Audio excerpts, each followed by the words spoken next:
इयं ब्रह्म वेदांत विदो वदन्ति परं प्रधानं पुरुषं तथान्ये विश्वोद्गते कारणम् ईश्वरं वा तस्मै नमो विघ्न विनाशनाय। ये गणपति देवता आप मंगल के देवता हैं, आप विघ्न विनाशक हैं।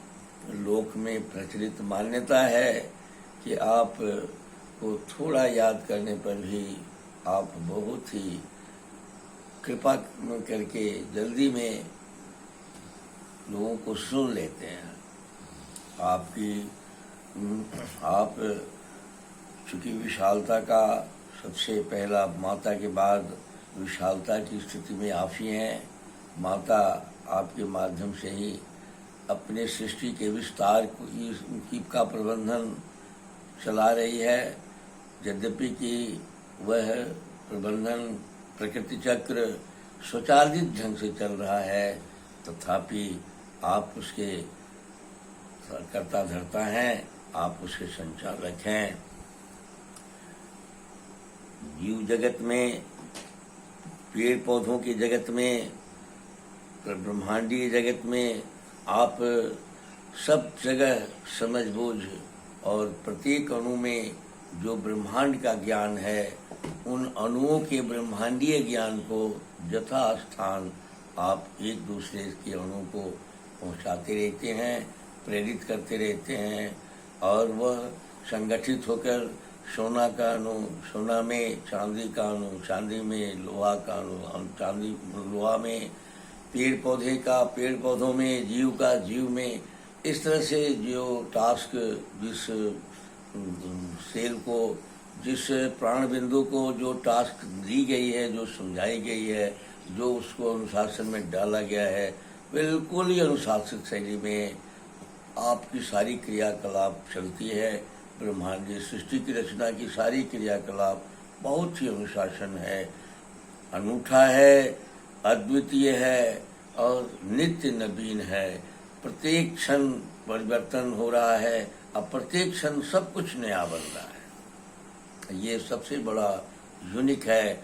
सबसे बड़ा अद्भुत बात तो ये है कि प्रकृति जो कुछ भी जहाँ भी बनती है, प्रकृति जो कुछ भी बनती है, जहाँ भी बनती है, वह अनूठा ही बनती है। ऐसी स्थिति में आप के जो क्रियाकलाप है, आपकी जो भूमिका है, बहुत ही महत्वपूर्ण भूमिका में आ जाती है। क्योंकि पूर्व कर्मों के अनुसार मनुष्य के का पूरा जीवन की जो सेल की जो परिवर्तन, संयोग का परिवर्तन, उसके इंटेलेक्ट का परिवर्तन, सारी परिवर्तन आप करते रहते हैं।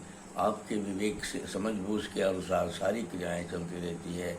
यद्यपि कि आपके साथ माता ने अरबों खरबों आप में निर्मात्री शक्तियों को आपकी सेवा में लगाई है, और हर अणु के लिए एक अलग और स्पेशल व्यवस्था कर दी गई है, हर प्राणबिंदु के लिए एक अलग व्यवस्था कर दी गई है। ऐसी स्थिति में सब कुछ अनुशासित ढंग से चलने में, कोई ऑटोमेटिक चलने में कहीं कोई परेशानियां माता ने नहीं छोड़ी है, और सतर्क नज़र से सभी जगह वो अपने को स्थापित की हुई है।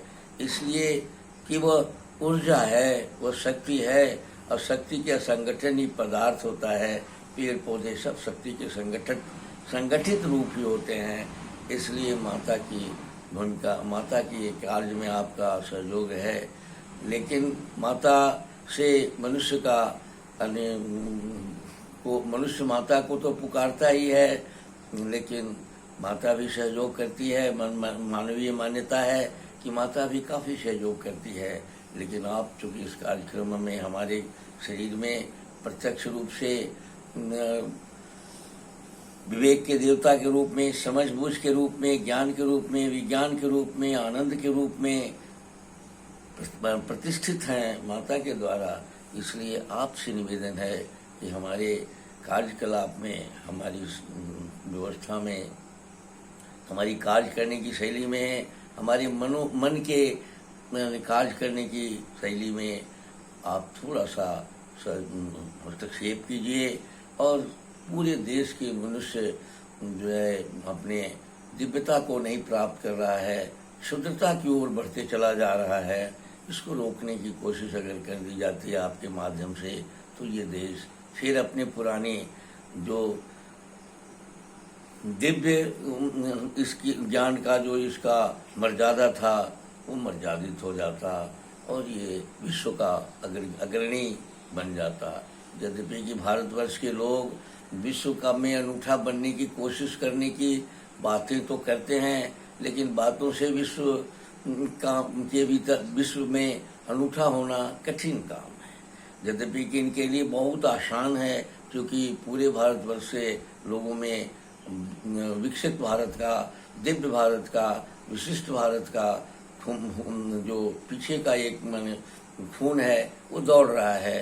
अब हमारे साथ रचा पचा है, हम अगर कुछ काम करें तो उसमें हम सफलता प्राप्त कर लेंगे। ऐसी स्थिति में हे गणपति देवता, आपसे विशेष निवेदन है, प्रार्थना है कि आप थोड़ी सी कृपा करें। मैं श्याम बिहारी तिवारी वेद और आयुर्वेद का उपासक हूँ। मैं इस कार्यक्रम के तहत माध्यम से आपको एक जागृत करना चाहता हूँ, आपको बताना चाहता हूँ कि हमारे वेद की वाणियाँ और हमारे वेद माने आयुर्वेद की जो क्रिया है, आयुर्वेद की जो व्यवस्था है, आयुर्वेद का जो अनुशासन है, अगर उसका पालन आप करें तो वो जीवन कला है और आपका जीवन कलाविद ढंग से चलेगा और आप हमेशा शतायु होकर रहेंगे, रोग रहित होकर रहेंगे और कहीं परेशानी की बात नहीं होगी। रोग हमारी क्रियाकलाप में जो परिवर्तन हम करते हैं उसी का परिणाम है। सभी रोग आहार विहार के अच्छे बुरे शैली से सेवन करने के चलते ही होता है। तो हम जब आहार विहार को अगर हम थोड़ा सा संयमित होकर चलेंगे तो आहार विहार का गड़बड़ी होगा ही नहीं, हम रोगी होंगे नहीं।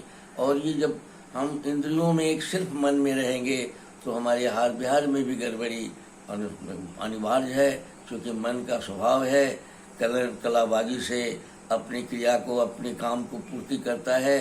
छल भी है उसमें, जलन भी है, चलन भी है और मनन के बाद में वह स्ट्रेस में भी जाता है, सोचता है कि गड़बड़ हो गया, ये गड़बड़ हो गया, वो गड़बड़ हो गया, लेकिन वो स्थायित्व तो नहीं है उसमें।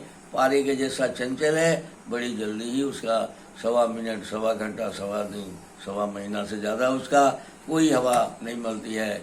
जैसे पूरे भारतवर्ष का चाहे विश्व का कोई भी प्रस्ताव अगर मनमौजी ढंग से दी जाए और कहा जाए कि मैं ये विस्तार कर लूँगा, हम मनुष्य अगर संकल्प करे कि मैं इस काम को कर लूँगा, अब वो मन से संकल्प करता है तो वो 1.25 महीना से ज़्यादा उसके संकल्प एक समान नहीं रह सकते।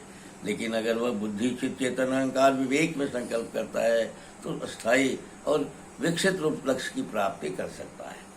इसलिए इस कार्यक्रम को मैं आपके सामने कोशिश करता हूँ कि आपको बताया जाए कि आपके भीतर की जो शक्तियाँ हैं उसी को ऊर्जस्वित करनी है, उसी को थोड़ा सा प्रज्वलित करनी है और इसके लिए कोई बहुत बड़ा कार्य करने की जरूरत नहीं है। आप सिर्फ अपने मन को देखने की आदत डालिए। मैं बार बार कहता हूँ कि आदत देखिए, डालिए। इन्हीं बातों को गीता ने 700वें श्लोक में कहा है। भगवान कृष्ण ने 700 श्लोकों में इन्हीं बातों को कहा कि साक्षी भाव को प्राप्त हो जाओ, देखने की आदत डालो। मन जो है ही कारण बंधन और मोक्ष का कारण होता है, बीमार डालता है, यानी बंधन में डालता है मन और मोक्ष में यही कराता है। इसको देखने से ये प्रकाश को जब जैसा ही देखता है कि हमारा विवेक, हमारे भीतर का विवेक देख रहा है हमको, तो यह गड़बड़ नहीं करता है। क्योंकि माने चोर जो है, कहावत है कि चोर अजोर नहीं सहता है। वो जब गड़बड़ करता है तो अपने मालिक की अवहेलना से करता है, चित्त, चेतन, अहंकार, विवेक के विपरीत काम करता है। लेकिन जैसा ही हम अपने विवेक के माध्यम से हम उसको देखने लगते हैं कि हमारा कौन कौन सा काम ही कैसे कैसे गड़बड़ करता है कि अच्छा करता है तो प्रशंसा करें, अगर गड़बड़ करता है तो थोड़ा सा कहें कि ठीक संभालो इसको, तो ऐसी स्थिति अगर हम उसको ट्रेन कर दें तो देखा हुआ मन जब से हम मन को देखने लगेंगे तो ये काम, क्रोध, लोभ, मोह, मद, मत्सर का आवेश से हम बचेंगे और उसका सही ढंग से इस्तेमाल करके हम सृष्टि का विस्तार भी करेंगे और माया जगत में हम विशाल भी रहेंगे। इसलिए उसके बिना हमारा काम नहीं चलने वाला है। वो शिकायत का मैटर नहीं है, लेकिन हम उसका इस्तेमाल हम ठीक से नहीं करने के चलते ही हमारे साथ ऐसा है। इस कार्यक्रम के तहत मैं पाचन संस्थान यानी भोजन पर बात करता हूँ। यहाँ भी भोजन के ही जैसा इसमें भी है कि अगर इसका मनमौजी शैली से ही रहता है तो अनपच हो जाती है। अब बहुत मानसिक बीमारियां और विवेक तकले की सारी विकृतियां इसमें उत्पन्न हो जाती हैं।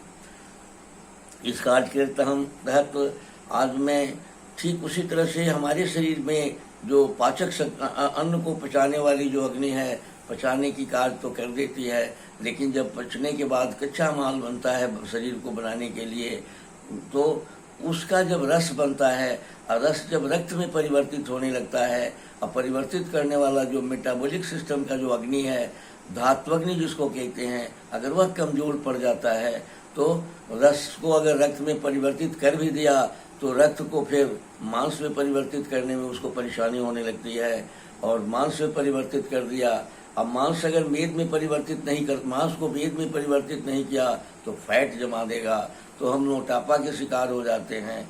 अगर हम ये मांस नहीं बना सका तो हम दुबलापन का शिकार हो जाते हैं।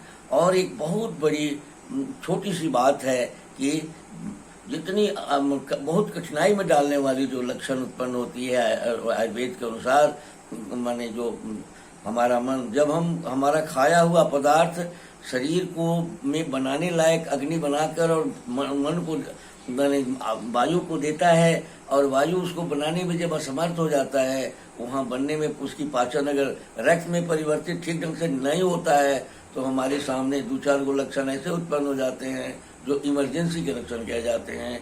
घुमरी, चक्कर, बेहोशी, थरथराहट, कंपन, कमजोरी, कभी कभी तो मृत्यु तक की बात हो जाती है, सिर्फ एक छोटा सा पाचक संस्थान की गड़बड़ी से और मेटाबॉलिक सिस्टम का रस रक्त में नहीं परिवर्तन होने के क्रिया में, उसी कंस्टिट्यूशन पीरियड में ये सारे लक्षण उत्पन्न हो जाते हैं। ऐसी स्थिति में हम अगर सावधान रहें, सब टाइम का पालन करें, समय का पालन करें, तो न हमें मोटापा आएगी और न हमें दुबलापन आएगा। क्योंकि जिस व्यक्ति का पाचन मेटाबॉलिक धात्वग्नि ठीक हो रहेगा वो मोटा नहीं हो सकता। लाख कोशिश किया जाए, लाख प्रोटीन विटामिन चाहे सब खिला दिया जाए, नहीं होगा। जब तक ले हमारे धातु को, हमारे शारीरिक अंगों को, या जब तक हमारे लीवर को कमजोर नहीं किया जाएगा, तब तक वो और किसी भी कीमत पर मोटापा नहीं आएगी और दुबलापन भी नहीं आएगा। एक समय के चुस्त और शरीर हमारा बना रहेगा, हम शतायु बने रहेंगे, स्वस्थ बने रहेंगे, प्रसन्न बने रहेंगे, किसी प्रकार की चिंता फिक्र नहीं आएगी। चिंता का पहाड़ भी आएगा तो उसको समझदारी से संभाल कर और उसका इस्तेमाल करके हम उससे मुक्त होकर चलेंगे। इस तरह से अगर आप अपने आहार विहार को, अपने मन को देखने की आदत डालते हुए अपने क्रियाकलाप को और अग्नि को अपने भोजन के अनुसार अग्नि पचने के अनुसार भोजन करते रहें और टाइम का पालन करें भोजन में, तो नहीं लगता है कि कोई भी बहुत से बड़ी बीमारियां नहीं ठीक हो जाएगी। आप बीमार भी नहीं पड़ेंगे और प्रसन्नता भी आपके हाथ में रहेगी। आप प्लेयर के रूप में भी रहेंगे जगत के साथ, प्रकृति की एलर्जी इत्यादि सारी कठिनाइयों से मुक्त होंगे। आपका खाया हुआ पदार्थ वीर्य और ओज में बनेगा, इंडोक्राइन की ग्रंथियां भी उससे मजबूत होगी और आप अगर जिस लक्ष्य की पूर्ति करना चाहते हैं, अक्षर का ब्रह्मांड में प्रवेश करना चाहते हैं, सारी शक्तियों का आप अधिपति होंगे, आप राजा बन जाएंगे। इसी के साथ आज का यह कार्यक्रम मैं आपको समर्पित करता हूँ। धन्यवाद।